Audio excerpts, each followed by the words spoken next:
એક ગામમાં રાજુ નામનો છોકરો રહેતો. એક રાતે તે વાંચતા વાંચતા થોડી મોડે સૂવા ગયો.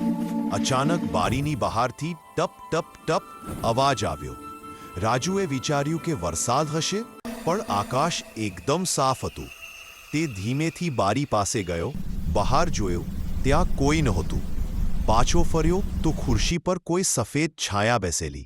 આંખો લાલ, ચહેરો ધૂંધળો. એ ધીમેથી બોલ્યું, મારું પુસ્તક આપ્યું હતું ને, પાછું આપ. રાજુ ડરીને બોલ્યો, કયું પુસ્તક? છાયાને હાથ લંબાવ્યો અને એક જૂનું ફાટેલું પુસ્તક તેની બેગમાંથી નીચે પડ્યું. રાજુએ પુસ્તક આપતા જ તે છાયા ધીમે ધીમે હવામાં ઓગળી ગઈ.